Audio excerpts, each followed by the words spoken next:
नमस्कार मित्रांनो, आपल्या गॉड इज ग्रेट यूट्यूब चॅनलमध्ये आपल्या सर्वांचे स्वागत आहे। वास्तुशास्त्रात मोराच्या पिसांना खूप महत्त्व आहे। वास्तुशास्त्रानुसार घरामध्ये मोराची पिसे असणे खूप शुभ असते। ती नकारात्मक ऊर्जा जिथेही असेल तिथे नष्ट करते। शास्त्रामध्ये मोराचे पंख हे सुख आणि समृद्धीचे प्रतीक मानले जाते। हे अत्यंत चमत्कारी असण्यासोबतच घरातील वास्तुदोष कमी करण्यास देखील उपयुक्त आहे। पण वास्तुशास्त्रात मोराची पिसे घरात ठेवण्याचे नियम सांगितले आहेत। मोराची पिसे घरात ठेवताना या नियमांचे पालन केले पाहिजे, तरच त्याचा सकारात्मक परिणाम दिसून येतो। वास्तुशास्त्रात मोराची पिसे ठेवण्याची योग्य दिशा आणि ठिकाण सांगितले आहे। जर तुम्ही तुमच्या घरामध्ये मोराचे पंख त्याच्या निश्चित जागी आणि दिशेने ठेवल्यास ते घरातील नकारात्मक ऊर्जा दूर करेल। मोराची पिसे घरात ठेवण्याचे अनेक फायदे आहेत, परंतु याचा सर्वाधिक उपयोग संपत्ती आकर्षित करण्यासाठी केला जातो। जर तुमच्या घरात पैशाची कमतरता असेल, पैसा जास्त खर्च होतो, जर घरात पैसा टिकत नसेल, तर तुम्ही तुमच्या घरी मोराचे पिसे आणून योग्य दिशेने स्थापित करा। यामुळे तुमची संपत्ती नक्कीच वाढेल। घरामध्ये मोराची किती पिसे ठेवावीत याचे रहस्यही वास्तुशास्त्रात सांगण्यात आले आहे। चला जाणून घेऊया मोराच्या पिसांसंबंधित महत्त्वाचे वास्तु नियम।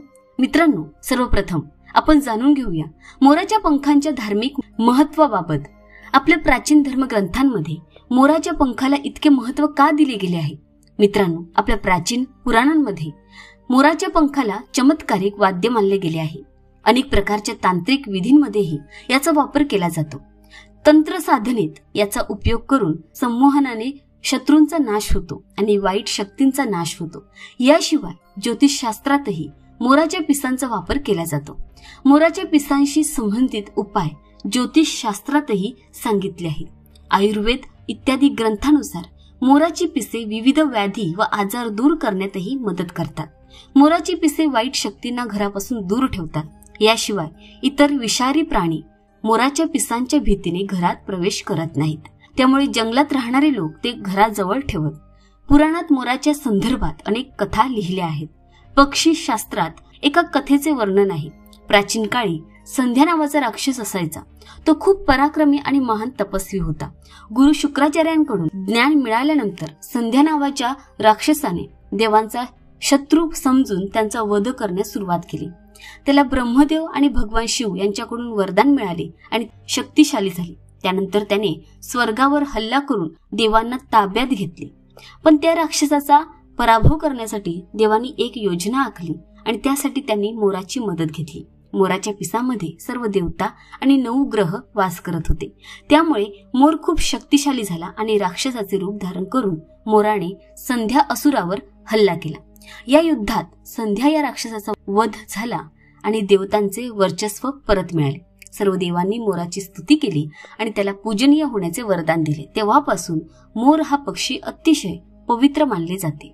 जिथे मोरपंख असेल तिथे 9 ग्रहांचा अशुभ प्रभाव पडत नाही। मित्रांनो, केवळ ऋषी आणि देवच नव्हे तर भगवान श्रीकृष्णही मोराची स्तुती करतात। भगवान श्रीकृष्णाने मोराचे श्रेष्ठत्व वर्णन केले आहे आणि मुकुटात मोराचे पंख धारण करून श्रेष्ठतेचा दाखलाही दिला आहे। श्रीकृष्ण म्हणतात, मोर शांतता आणि प्रेमाचे प्रतीक आहे। मोर हे सुख आणि समृद्धीचे प्रतीक आहे। मोराची पिसे मानवाचे सर्व प्रकारच्या नकारात्मक शक्तींपासून संरक्षण करतात।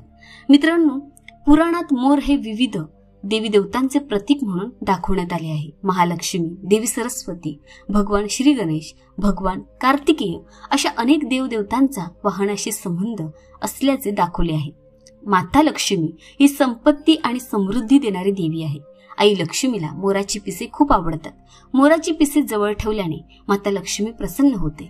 माता सरस्वतीचे वाहन मोर आहे, त्यामुळे विद्यार्थ्यांनी मोराची पिसे सोबत ठेवली पाहिजेत। बासरीमध्ये मोराची पिसे लावून ती घरात ठेवल्यास कुटुंबात सुख शांतीचे वातावरण निर्माण होते। मित्रांनो, आपण म्हणतो की घर हे मंदिरासारखे आहे, परंतु त्यात राहणारे सदस्य रोज आपापसात भांडू लागले तर हे मंदिरच युद्धासारखे दिसू लागते। घरात कलह आणि भांडणाची अनेक कारणे असू शकतात, परंतु हे सर्वात मोठे कारण आहे। घरात नकारात्मक ऊर्जेचा प्रवेश। परंतु ही नकारात्मक ऊर्जा आपल्या घरात कुठून प्रवेश करते आणि ही नकारात्मक ऊर्जा दूर करण्यासाठी कोणते उपाय केले पाहिजेत? वास्तुशास्त्रानुसार नकारात्मक ऊर्जा पसरवणाऱ्या गोष्टी प्रत्येक घरात असतात। या गोष्टींशिवाय आपले घर चालू शकत नाही. या गोष्टी आपण घरातून काढून टाकू शकत नाही, पण ती नकारात्मक ऊर्जा नक्कीच दूर करू शकतो. त्यासाठी मोराच्या पिसांचा वापर करावा. मोराचे एक मुक्त पंख घ्या आणि ते तुमच्या घराच्या मुख्य प्रवेशद्वाराजवळ हवेत जोमाने हलवा. यामुळे तुमच्या घरातील नकारात्मक ऊर्जा दूर होईल. जर तुम्ही रोज सकाळी असे केले तर तुमच्या घरातील संपूर्ण नकारात्मक ऊर्जा हळूहळू नाहीशी होईल आणि तुमच्या घरात सकारात्मक वातावरण तयार होईल. हे लक्षात घेऊन आज मी तुम्हाला घरातील अशी 3 ठिकाणे सांगणार आहे जिथे तुम्ही मोराची पिसे ठेवली पाहिजेत. आणि जर तुम्ही या ठिकाणी मोराची पिसे ठेवली तर तुमच्या घरात जास्तीत जास्त सकारात्मक ऊर्जा राहील. घरातून नकारात्मक ऊर्जा काढून टाकण्यासाठी सर्वप्रथम जर घरात नकारात्मक ऊर्जा असेल आणि कुटुंबातील सदस्यांच्या प्रगतीत अडथळे निर्माण होत असतील तर तुम्ही तुमच्या मुख्य दरवाजावर गणपतीची मूर्ती ठेवावी आणि दोन्ही बाजूला मोराची पिसे ठेवावी. मूर्तीच्या बाजूला ठेवा. यामुळे कोणत्याही प्रकारची नकारात्मक ऊर्जा तुमच्या घरात प्रवेश करण्यापासून रोखेल. जर तुमचा मुख्य दरवाजा वास्तुशास्त्राच्या नियमांच्या विरुद्ध असेल तर तुम्ही मुख्य दरवाजावर मोराचे पीस ठेवायचे आहे. यामुळे वास्तुदोष दूर होतील. दुसरे म्हणजे घरातील सदस्यांवर ग्रहांचा अशुभ प्रभाव असल्यास किंवा ग्रहांची स्थिती खराब होत असल्यास ग्रहांच्या अशुभ प्रभावापासून वाचण्यासाठी मोराचे पंख घेऊन त्यावर गंगाजल किंवा शुद्ध पाणी शिंपडा. पुन्हा ते अशा ठिकाणी ठेवा जिथे ते कोणालाही दिसू शकत नाही. यामुळे ग्रह शांत होण्यास मदत होते. तिसरे म्हणजे वाईट नजर टाळण्यासाठी घरातील एखाद्या सदस्याला किंवा लहान मुलावर वाईट नजर लागली असेल किंवा इतर कोणाची वाईट नजर लागली असेल तर झोपताना त्या व्यक्तीच्या उशीखाली मोराचे पिसे ठेवावे. नंतर ते वाहत्या पाण्यात किंवा विहिरीत कोणाला तरी सोडून द्यायला सांगा. यामुळे वाईट नजर दूर होते. चौथे म्हणजे तुम्हाला जर अभ्यास करायला आवडत नाही, घरातील विद्यार्थ्यांना अभ्यासात रस नसेल तर त्याची स्मरणशक्ती कमकुवत आहे, विद्यार्थ्यांना अभ्यास करताना वारंवार झोप येत असेल तर त्यांनी माता सरस्वती समोर मोरपंख ठेवावे व ते मोरपंख दुसऱ्या दिवशी पुस्तकात ठेवावे. यामुळे विद्यार्थ्यांमध्ये एकाग्रता वाढेल आणि माता सरस्वतीचा आशीर्वाद कायम राहील. वाईट शत्रूपासून मुक्ती मिळवण्याचा 5वा उपाय म्हणजे जर एखादा शत्रू तुम्हाला मुद्दाम किंवा वारंवार त्रास देत असेल तर, जर कोणी इजा करण्याचा प्रयत्न करत असेल तर मंगळवारी हनुमानजींच्या डोक्यातील सिंदूर मोराच्या पिसाला लावा आणि सकाळी वाहत्या पाण्याच्या प्रवाहात किंवा विहिरीत टाका.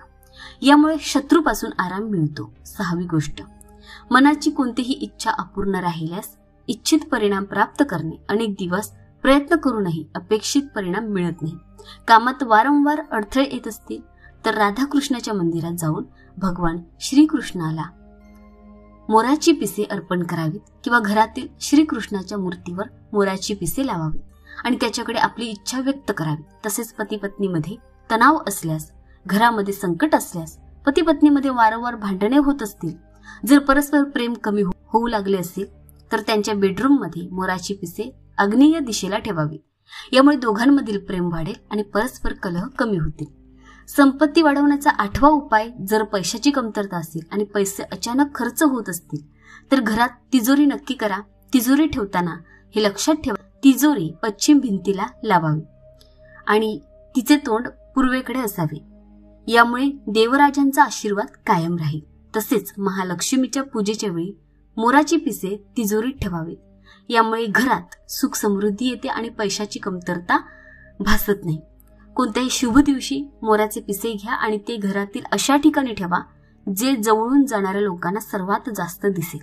वास्तविक मोराचे पंख नकारात्मक ऊर्जा शोषून घेतात, त्यामुळे ते प्रत्येकाला दिसेल अशा ठिकाणी लावावे. मोराचे पिसाचे हे उपाय मित्रांनो, मला आशा आहे की ही माहिती केवळ तुमच्यासाठीच नाही तर तुमच्या कुटुंबातील सदस्यांच्या जीवनात नक्कीच आनंद आणि समृद्धी आणेल. तुम्हाला ही माहिती आवडली असेल तर नक्की व्हिडिओला लाईक करा, चॅनलला सबस्क्राईब करा. या व्हिडिओमध्ये शेवटपर्यंत थांबल्याबद्दल तुमचे मनापासून खूप खूप आभार. धन्यवाद. श्री स्वामी समर्थ.